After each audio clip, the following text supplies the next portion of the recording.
En línea Carlos Sánchez Bernstein, politólogo, analista internacional. Carlos, buen día, ¿cómo le va? Mucho gusto, buen día. Bien, bueno, en el día de ayer el Senado de Chile, por unanimidad, sin distinción de fuerzas políticas, se ha pronunciado por pedirle a la Corte Penal Internacional, concretamente al fiscal Karim Khan, que se ordene la detención de Nicolás Maduro. Han impetrado para esto al gobierno de Chile, que siendo un gobierno de izquierdas ha tomado probablemente hasta ahora la actitud más fuerte frente al gobierno de Maduro. Me gustaría escuchar sus reflexiones al respecto. Lo que está pasando en Venezuela es inadmisible. Se trata de la comisión infraganti, pública y repetitiva de los peores crímenes que se pueden imaginar.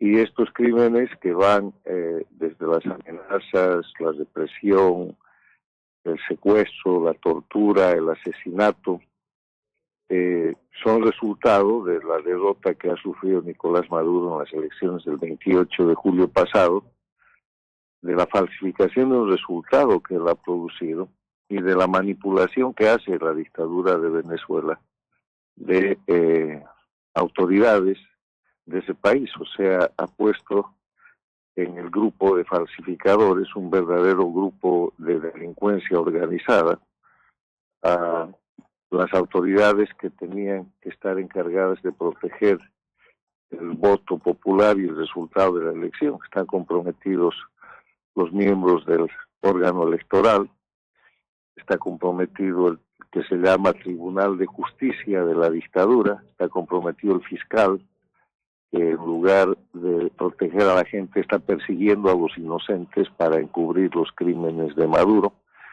y todo eso con fuerzas de ocupación internacional, transnacionales.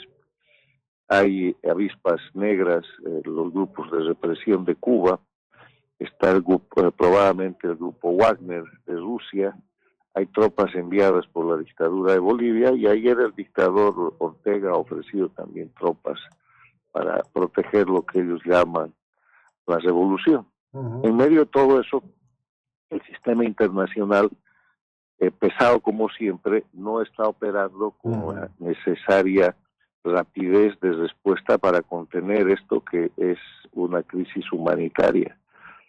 Hay mecanismos para operar, y más allá de las declaraciones, ya estamos en la cuarta semana que sigue a esa elección, todo lo que se ve es un abuso extremo, criminal, delictivo en contra del pueblo venezolano, porque incluso han ordenado la captura de la líder de oposición, María Corina Machado, han convocado a la fiscalía al ganador de la elección, Edmundo González Urrutia, obviamente con fines de detenerlo.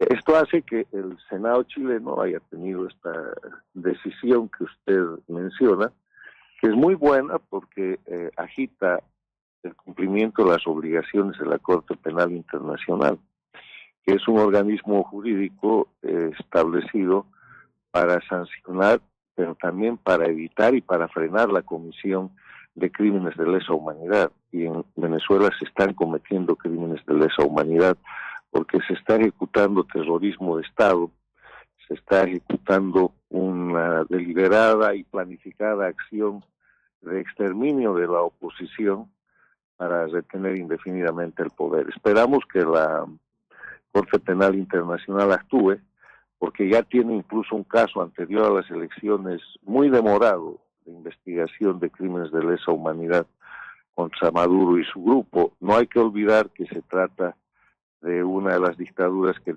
siempre ha mantenido un promedio de 300 a 400 presos políticos, comprobada acción de tortura y con varios asesinatos sin esclarecer. Claro. Ahora, usted hablaba de la pesadez del sistema internacional, de Daniel Ortega diciendo que va a enviar tropas, otro, digamos, criminal que persigue a su pueblo, que está, digamos, persiguiendo fuertemente a la Iglesia Católica.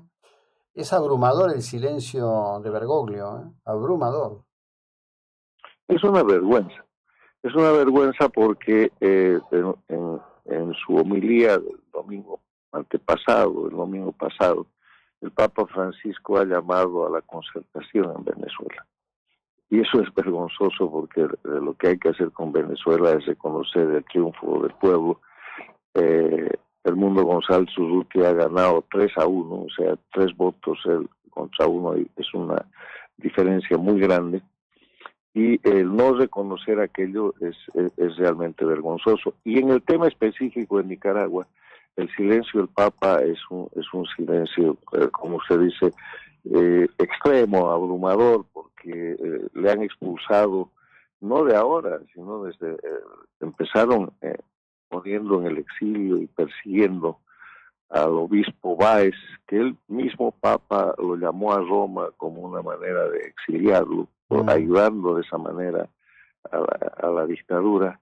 Después han seguido otras persecuciones, encarcelamientos y exilios, siendo uno de los más notorios la expulsión de las monjas de Santa Teresa de Calcuta, que han sido expulsadas hasta la frontera y que les han quitado todos sus bienes, y hacían ellas simplemente obras sociales y de caridad.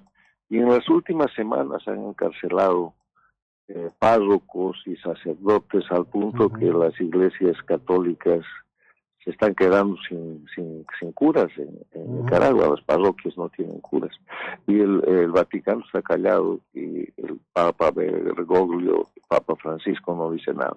Pero es parte de esta pesadez y complicidad que el sistema internacional se ha acostumbrado en el siglo XXI respecto al castrochavismo o socialismo del siglo XXI. Le toleran todo a las dictaduras de Cuba, de Venezuela, de Bolivia y de Nicaragua. Se cometen ahí crímenes de lesa humanidad todos los días, y lo que está pasando en Venezuela sirve para poner esto de relieve, porque para decirle algo, ahí en la vecina Bolivia, usted tiene 320 y tantos presos políticos. Está presa la expresidenta Áñez, el gobernador de Santa Cruz, Camacho, militares, civiles, jóvenes, periodistas, y eso es como si fuera normal. Y la llamada oposición de Bolivia ni reclama por los presos políticos y tampoco menciona que Bolivia vive en una dictadura. O sea, lo de Venezuela es un hecho histórico determinante, y yo sostengo que hoy día el pueblo venezolano, que está en una lucha desigual pero victoriosa frente a la dictadura, está luchando por la libertad y la democracia de todas las Américas. Dependiendo cuál sea el resultado de lo que pase en Venezuela, vamos a ver la configuración de las Américas por los próximos 25 años. Porque si se consolida la dictadura en base a crímenes de lesa humanidad, asesinatos, a terrorismo de Estado, eso es Cuba 2. Y el efecto en la región va a ser tremendamente negativo. La inestabilidad y la inseguridad, no solamente democrática, sino ciudadana, va a crecer, y eso va a determinar la situación de los pueblos de las Américas en los próximos 25 años. Si sucede lo contrario, que es lo que debería suceder, y el pueblo venezolano logra su liberación y recupera su libertad y democracia, entonces vamos a ver esa onda expansiva. Y lo próximo que vamos a ver es profundizarse los procesos de liberación de los pueblos de Cuba, de Nicaragua, de Bolivia. Por eso es que el dictador Ortega ofrece mandar tropa de represión. Por eso es que Cuba está peleando su existencia en territorio y en la situación venezolana. Cuba está dirigiendo las operaciones en Venezuela, porque cada izquierda venezolana y la próxima es Cuba. Sí, sin duda, la situación de Cuba es extremadamente frágil, pese a la capacidad represiva que todavía mantiene la dictadura cubana. En este sentido, también hay que decir que esto ha revelado cosas, algunas sorprendentes y otras no tanto, lo expuesto que han quedado Petro y Lula en lo que efectivamente son, ¿no? Petro, Lula y López Obrador son los 3 gobiernos paradictatoriales de la región. Estaba inscrito en ese grupo Boric, se ha desmarcado por la condición democrática de Chile, porque la definición que yo doy de un gobierno paradictatorial es un gobierno elegido en un país democrático, elegido democráticamente, debe la llegada al poder al socialismo del siglo XXI o a las dictaduras, y cuando toman el poder se ponen al servicio de las dictaduras.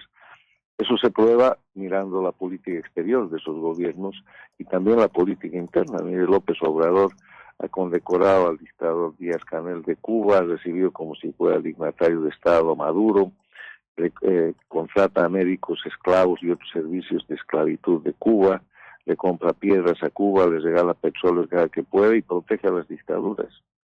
Lula es el único socio vivo del grupo que empezó con el socialismo del siglo XXI, integrado por Fidel Castro, por Hugo Chávez y por Lula da Silva.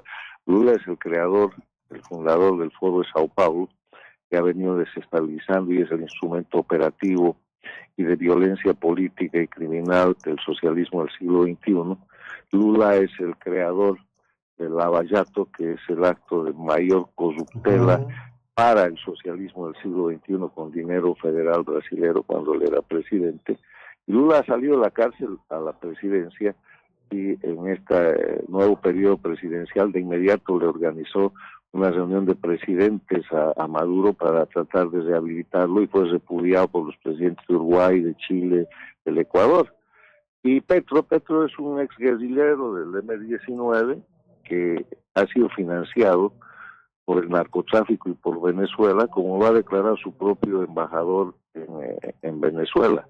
Recuerde usted que hubo ahí una situación de disputa con el embajador designado por el propio Petro, y él le presentó pruebas que ahora están en investigación en la Fiscalía de Colombia, donde el financiamiento vino del socialismo del siglo XXI vía narcotráfico y vía dictadura de Venezuela.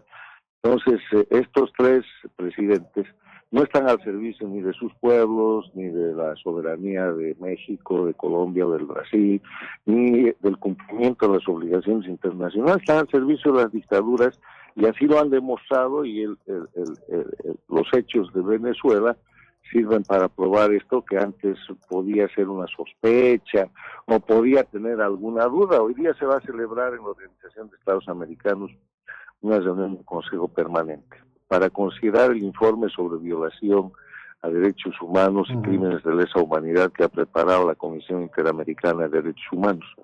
Y hay tres países que no quieren esa reunión y que se han opuesto, que son la Colombia de Petro, el México de López Obrador y el Brasil de Lula. Entonces eso es así de claro. Lo que estamos viendo es que el sistema internacional está tratando de ser empujado para operar, y hay también un otro recurso que es el tema de la Convención de Palermo contra la delincuencia organizada transnacional, que puede ser operado en diferentes países y que da personería a instituciones civiles, a autoridades e inclusive a ciudadanos, y que se está tratando de empujar para que sea también un mecanismo para que, además de poner en evidencia y probar que están probados de hecho en flagrante los crímenes de Maduro y su grupo de delincuencia organizada transnacional, se puedan empezar a tener órdenes de captura y a generar presión sobre este grupo criminal. Bueno, como siempre, le agradezco la profusa ilustración que nos brinda de estos complejos, delicados y tremendos temas para los pueblos que lo sufren. Muy amable, que tenga usted un muy buen día. Muchas gracias. Encantado, gracias.